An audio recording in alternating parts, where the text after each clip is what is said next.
سورہ نجم کی تلاوت، پھر اس کے بعد سورہ قمر کی ہم نے تلاوت کی ہے۔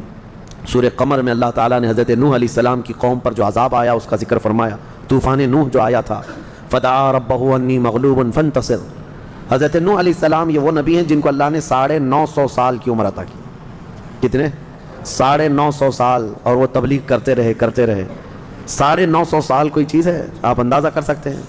اور 950 سال تبلیغ کرنے کے بعد ان کی تبلیغ سے صرف 80 لوگ ایمان لائے تھے۔ ان کی بیوی بھی کافرہ تھی، ان کا بیٹا کافر تھا، وہ ایمان نہیں لائے۔ مایوس ہونے کی ضرورت نہیں میرے عزیزو، یہاں جمعہ 8 دن ہوتے ہیں دعوت دیتے ہوئے لوگوں کو، اور پھر تھک جاتے ہیں، ہماری تو کوئی سنتا ہی نہیں ہے۔ وہ 950 سال تک تھکے نہیں اللہ کے نبی۔ دین کی دعوت ایسا نہیں ہے کہ تم سوچتے ہو ابھی میں دعوت دوں ابھی فوراً یہاں اثر ہو جانا چاہیے، انگریزی دوائیوں کی طرح سمجھتے ہو، ادھر گولی دیا ادھر بخار اترنے لگ جائے۔ ہاں، دعوت، دین کی دعوت، ایمان کی دعوت، اس میں وقت لگتا ہے۔ نبیوں میں بھی اللہ کے رسول صلی اللہ تعالیٰ علیہ وسلم کی دعوت جب شروع ہوئی تو کیا مکہ میں جب آپ نے اعلان فرمایا تھا سینکڑوں لوگ آ گئے تھے، پورے مجمع سے ایک 9 سال کا بچہ، وہ بھی حیدر کرار، ایمان لائے۔ عورتوں میں حضرت خدیجہ آئیں، دھیرے دھیرے دھیرے دعوت بڑھتی گئی ہے۔ دین کی باتیں آپ دوسروں تک پہنچائیں، اچھائی کا حکم دیتے رہیں، اور مایوس نہ ہوں کہ میری کوئی سنتا نہیں۔ وہ اللہ کی مرضی ہے، جب چاہے ان کے دلوں میں بات ڈال دے گا، تم اپنے کام جاری رکھو۔ 950 سال کے بعد حضرت نوح علیہ السلام نے عرض کیا کہ مولا میں مغلوب ہو گیا، تو مدد نازل فرما۔ تو اللہ تعالیٰ نے فرمایا ٹھیک ہے نوح، تم ایک کشتی بناؤ، کشتی بناؤ، ہم دنیا میں پانی بھیجنے والے ہیں۔ یہ اللہ کے نبی کو معلوم تھا۔ حضرت نوح علیہ السلام نے اپنی قوم کو ڈرایا بھی کہ اللہ کا عذاب آئے گا۔ وہ مذاق اڑاتے تھے حضرت نوح علیہ السلام کا، بہت مذاق کرتے تھے۔ کبھی کبھار تو ایسا تھا کہ حضرت نوح علیہ السلام کو مارتے تھے، پورا دن آپ بے ہوش ہو جاتے تھے، اور ان کے مارنے میں مدد ان کی بیوی کرتی تھی، کافروں کو حضرت نوح علیہ السلام کی خبر دیتی تھی، مدد کرتی تھی۔ بہرحال حضرت نوح علیہ السلام نے کشتی بنانا شروع کیا۔ وہ اتنی بڑی کشتی تھی لکڑی کی، جس کو عام طور پر ڈھکیل کے بھی لے جایا نہیں جا سکتا تھا، وہاں کوئی آس پاس سمندر اور ندی بھی نہیں۔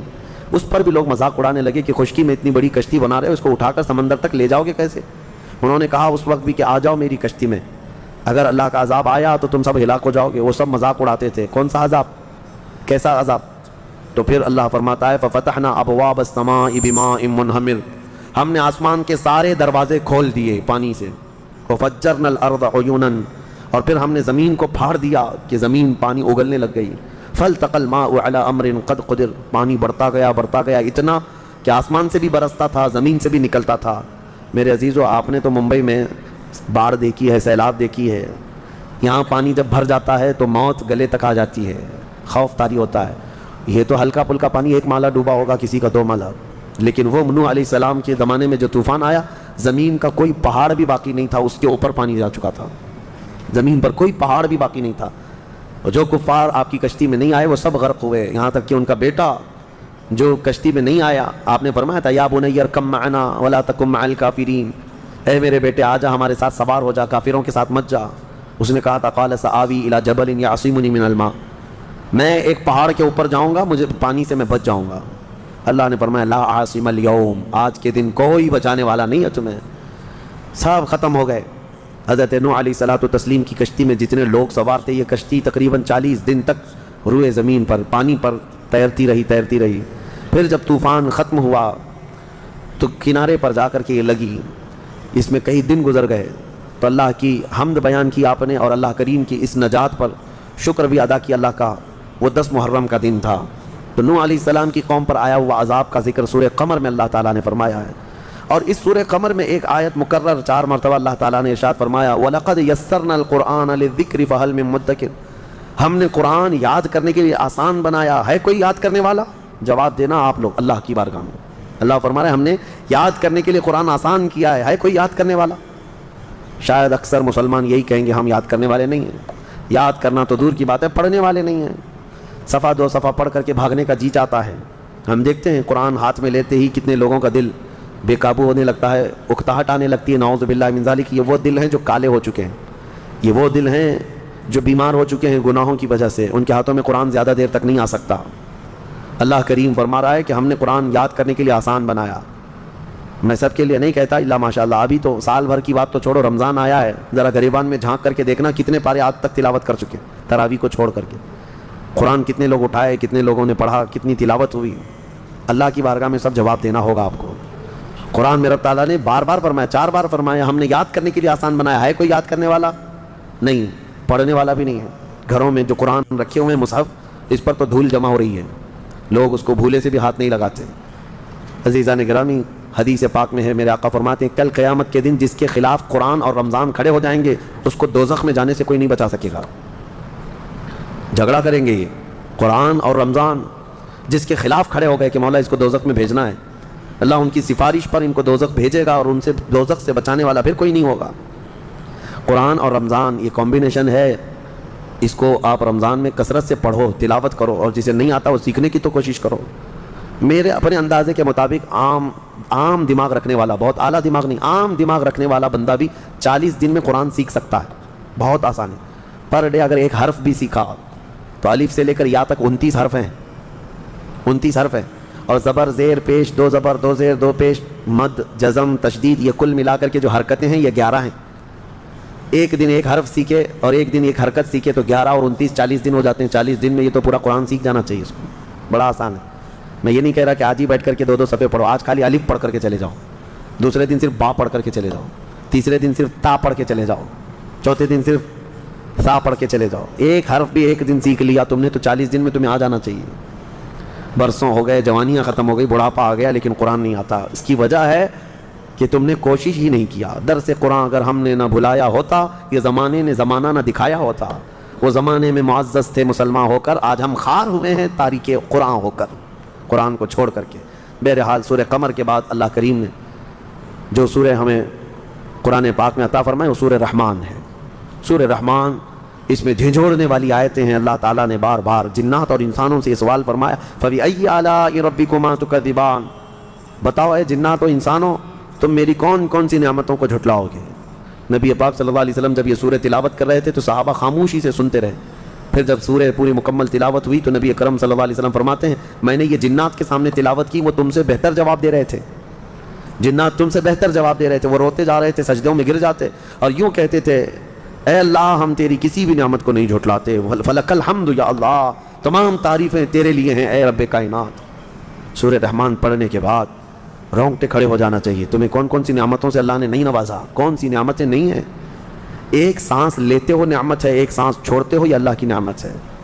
اگر سانس نہ لے سکو تو موت ہے، اور سانس لے لیا لیکن واپس نہیں نکلتی ہے تو بھی موت ہے۔ تمہارے لیے ایک آدھا گلاس پانی یہ اللہ کی نعمت ہے۔ پانی مل جانا نعمت ہے، اور پانی مل گیا، پیاس لگنا بھی نعمت ہے۔ اگر پیاس نہ لگے تو پانی بھی نہ پی سکو، پیاس لگنے کے بعد پانی بھی ہے، لیکن پی جانے کے بعد پیٹ بھرا ہوا لگنا یہ بھی نعمت ہے۔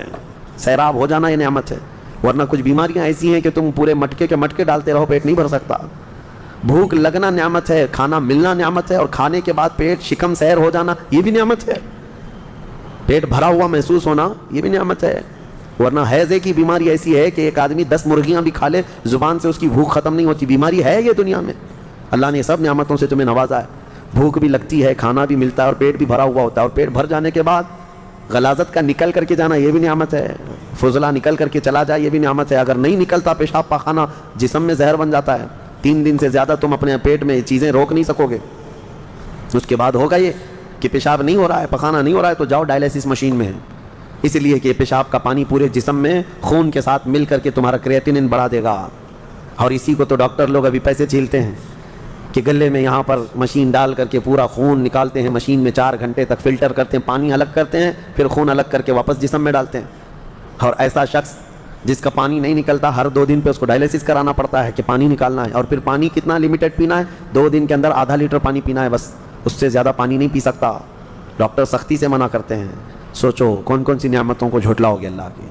تم آج بھر بھر گلاس پانی پیتے ہو، پیشاب بھی برابر نکلتا ہے، اپنی حاجت بھی پوری برابر ہو جاتی ہے، جس دن یہ رک گیا تو تمہارے جسم میں زہر بن جائے گا، زہر بن جائے گا، کوئی نکال نہیں سکے گا تمہیں۔ اسی لیے حاتم اعصم رحمۃ اللہ تعالیٰ علیہ نے خلیفہ وقت ہارون رشید سے پوچھا کہ اگر تمہیں کہیں پانی نہیں مل رہا ہو، ایک آدھا گلاس پانی کوئی دینا چاہتا ہے تو تم کتنی قیمت میں خریدو گے؟ انہوں نے کہا میں اپنی آدھی سلطنت دے دوں گا اگر جان بچانے کے لیے پانی خریدنا پڑے، جان ہے اصل۔ کہا اچھا پانی تو پی لیا لیکن نکلتا نہیں، لیکن کوئی نکالنے والا حکیم مل جائے تو اس کو کیا قیمت میں دے کر کے تم پانی نکلواؤ گے؟ کہا اپنی باقی آدھی سلطنت دے دوں گا کہ پانی نکال دے جسم سے۔ کہا پھر دیکھ لے تیری پوری سلطنت 1 گلاس پانی کے برابر ہے۔ اور رب تبارک و تعالیٰ بغیر کسی معاوضے کے تمہیں روز پلاتا بھی ہے اور نکالتا بھی ہے. فَبِأَيِّ آلَاءِ رَبِّكُمَا تُكَذِّبَانِ. تم پیدا ہوئے تھے اس وقت سے مولا کریم تمہاری ایسی نگرانی رکھا ہے. تم ماں کے پیٹ میں تھے تو تمہیں ناف کے ذریعے سے رزق پہنچاتا رہا. جب تم جسم سے باہر آئے ماں کے دنیا میں آئے تو ماں کا خون جو ہے دودھ میں بدل کر کے اس کے سینے میں تمہاری غذا بنا دی. جب بچے کو بھوک لگتی ہے اور ماں کے سینے میں خود دودھ پیدا ہوتا ہے, کون بناتا ہے یہ دودھ؟ کون بناتا ہے؟ عورت کھاتی کیا ہے؟ ارے وہ پھل کھا رہی ہے, فروٹ کھا رہی ہے, گوشت کھا رہی ہے, مچھلی کھا رہی ہے, انڈا کھا رہی ہے, کہیں یہ ساری چیزیں کھا رہی ہے, لیکن سب جانے کے بعد اس کے جسم میں دودھ بنتا کیسے؟ برابر کبھی سوچا سیم چیزیں مرد بھی کھاتا ہے, سیم چیزیں عورت بھی کھاتی ہے, لیکن مرد کے سینے میں تو دودھ نہیں بنتا. عورت کی خصوصیت ہے, عورت کے سینے میں دودھ اس لیے بنایا جاتا ہے کہ اللہ نے بچے کی پرورش کا نظام رکھا ہے, تمہارا رزق اس کے سینے میں رکھا ہے اللہ نے. میرے عزیزو, آپ کو دیکھا محسوس کرو آپ کہ اللہ نے پاکیزہ چیزوں سے تمہاری پرورش کی. تمہیں پیدا ہوتے ہی کچرے میں نہیں چھوڑ دیا گیا, اور جسم کے بھی کسی ایسے حصے سے تمہیں دودھ نہیں پلایا جا رہا ہے جس کو ہلکا سمجھا جائے. سینہ ایک معزز چیز ہے, انسان کے جسم میں عظمت والی چیز ہے سینہ, اور ماں کا سینہ تمہارے لیے غذا کا ذریعہ بنایا گیا, غذا کا ذریعہ بنایا گیا. دیکھو آپ کوئی بھی مقدس چیز آپ اٹھاتے ہیں نا, قرآن اٹھاؤ, کوئی بھی مقدس چیز یہاں دنیا میں ہے تو اٹھا کر کے آپ چوم کر کے سب سے پہلے کہاں لگاتے ہیں؟ سینے سے. کیوں؟ مقدس چیز کو سینے سے ہی لگاتا ہے آدمی, اس کو کوئی بتاتا نہیں ہے, لیکن سب کو اندازہ ہے کہ یہ سینے سے لگانے والی چیز ہے. اسی لیے اللہ تعالیٰ نے تمہاری ماؤں کے دلوں میں بھی یہ محبت رکھی کہ وہ جب تمہیں اٹھاتی ہے تو دودھ پلانے کی غرض سے ہو, کہاں لگاتی ہے؟ سینے سے لگا. تمہیں سینے سے لگا کر کے اللہ نے یہاں پرورش کرایا, اور اس کے بعد تم جوان ہوئے, تمہیں بولنے کی طاقت دی, تمہیں دیکھنے کی طاقت دی, تمہیں سننے کی طاقت دی. تمہارے لیے سارا نظام ایسا ہے, تم ہلکے میں لیتے ہو. کچھ چیزیں ایسی ہیں نا جو روز کی ہیں, اسی لیے تو آپ کو نیچرل چیزیں تعجب میں نہیں لگتی ہیں, تعجب آپ کو لگتا نہیں, حالانکہ یہ بہت بڑے تعجب کی چیز ہے جو ہمارا جسم ہے. حضرت ابو بکر شبلی رحمۃ اللہ علیہ سے پوچھا گیا آپ کی کوئی کرامت؟ انہوں نے کہا میری سب سے بڑی کرامت یہ ہے کہ میں 2 ٹانگوں سے زمین پر چلتا ہوں. اس سے بڑی کرامت کیا ہے؟ 2 ٹانگوں سے میں زمین پر چلتا ہوں اور کبھی گرتا نہیں, یہی کرامت ہے. اب یہ چیز آپ مٹی کا بنا کر کے دیکھ لیں, آپ کسی چیز کا بنا کریں, تمہارا بیلنس اللہ تعالیٰ نے سنبھال کر رکھا ہے. یہ روز کی چیز ہے نا, اس لیے آپ کے دماغ میں اس کو تعجب خیز نہیں لگتا, حالانکہ یہ بہت عجوبے والی چیز ہے کہ اللہ نے تمہیں سنبھال رکھا. وہی بچہ دیکھو, بچہ بھی تو 2 پیر اور 2 ہاتھ والا ہے, لیکن وہ کھڑا نہیں ہو پاتا, اس کے کھڑے ہونے کی ایک عمر ہوتی ہے. تم کھڑے ہو جاتے ہو, بچہ نہیں کھڑا ہوتا, اس کی بھی سیم چیزیں ہیں. کون ہے جو تمہیں کھڑے ہونے کی طاقت دیتا ہے؟ اور پھر جب تم کھڑے ہوتے ہو تو کبھی ادھر اور ادھر نہیں ہوتے, ٹیڑھے میڑھے نہیں ہوتے, سیدھے کھڑے ہو جاتے ہو. یہ تمہارا بیلنس کون برقرار رکھتا ہے؟ تمہارے دونوں کانوں کے بیچ میں ایک ہلکا پارا رکھا گیا ہے جو تمہارا بیلنس برابر رکھتا ہے. ایک بہت چھوٹا سا قطرہ ہے, ایک چھوٹا پارے کی طرح ایک چھوٹا سا قطرہ ہے لکوڈ جو دونوں کانوں کے بیچ میں. میرے عزیزو, کار چلانے والوں کو پتہ ہے ویل الائنمنٹ کیا ہوتا ہے. اگر ٹائر تھوڑا سا ادھر ادھر ہونے لگ جائے تو گاڑی کبھی ادھر جاتی ہے کبھی ادھر جاتی ہے, جبکہ اس کے 4 ٹائر ہیں پھر بھی الائنمنٹ کرنا پڑتا ہے. تمہارے صرف 2 پیر ہیں, لیکن کبھی الائنمنٹ کے لیے گئے نہیں کسی مشین میں, کسی گیرج میں گئے کہ میرے پیر ٹھیک کر دو. یہ قدرت خداوندی ہے جو تمہارے جسم کو سلامت رکھا ہے. میرے عزیزوں, میں گناؤں تو نعمتیں بے شمار ہیں. بات مختصر سی یہی ہے کہ نعمتیں بہت ساری ہیں. شیخ سعدی کی وہ بات مجھے یاد آتی ہے, آپ نے فرمایا اس رب ذوالجلال نے ماں باپ دیا, یہ نعمت اولاد دیا, یہ نعمت بھائی بہن دیا, یہ نعمت مال دیا, یہ نعمت جسم صحیح سلامت دیا, یہ نعمت دنیا دیا, یہ نعمت بہت کچھ ہے, نعمت نعمت نعمت. لیکن شیخ سعدی فرماتے ہیں اگر بندہ شمار کرنے پر بیٹھ جائے اور شکر کرنے پر بیٹھ جائے تو میں اس کو یہ مشورہ دیتا ہوں کہ ایک سانس لیا نعمت ہے, سانس چھوڑا نعمت ہے. پہلے وہ اپنی سانسوں کا شکر ادا کرے, بعد میں باقی چیزوں کی نعمت کا شکر. تو اگر بندہ شکر کرنے پر بیٹھ بھی جائے تو صرف سانسوں کی شکر میں اس کی زندگی ختم ہو جائے گی. سانس لیا الحمدللہ کہے, سانس چھوڑا الحمدللہ کہے, باقی نعمتوں کا شکر کب ادا کرے گا؟ اسی لیے رب تعالیٰ فرماتا ہے فَبِأَيِّ آلَاءِ رَبِّكُمَا تُكَذِّبَانِ. خلاصہ کلام یہ ہے کہ تم سب کے جواب میں یہ کہو کہ مولا نہ میں تیری کل نعمتوں کو شمار کر سکتا ہوں, نہ میں تیری کل نعمتوں کا شکر کر سکتا ہوں. حاصل کلام یہ ہے رب ذوالجلال ساری بڑائی, ساری پاکی اور ساری حمد صرف تیری ذات کو زیبا ہے. لک الحمد یا اللہ, لک شکر یا اللہ, الحمدللہ رب العالمین. مولا کریم زندگی میں اس کا شکر گزار بندہ بنا کر رکھے اور موت تک مولا تعالیٰ اس کے شکر کرنے والے بندوں میں ہمارا حساب فرمائے. دوستو, آپ لوگوں نے اس بیان کو سنا, کافی زیادہ اچھا بیان تھا. مفتی سمران نذیری صاحب نے بہت ہی پیارے انداز میں یہ بیان بتایا نوح علیہ السلام کی زندگی کو. تو آپ لوگوں کو اگر یہ بیان پسند آئے تو اس ویڈیو کو زیادہ سے زیادہ لائک اور شیئر کیجیے, اور اگر آپ لوگ ہمارے چینل پہ نئے ہیں تو سبسکرائب کیجیے, کیونکہ میں اسی ٹائپ کا بیانات اپنے چینل پہ ڈالتا رہتا ہوں. اب میں ملتا ہوں آپ سے اگلی ویڈیو میں, جب تک کے لیے اللہ حافظ, اپنا خیال رکھیے.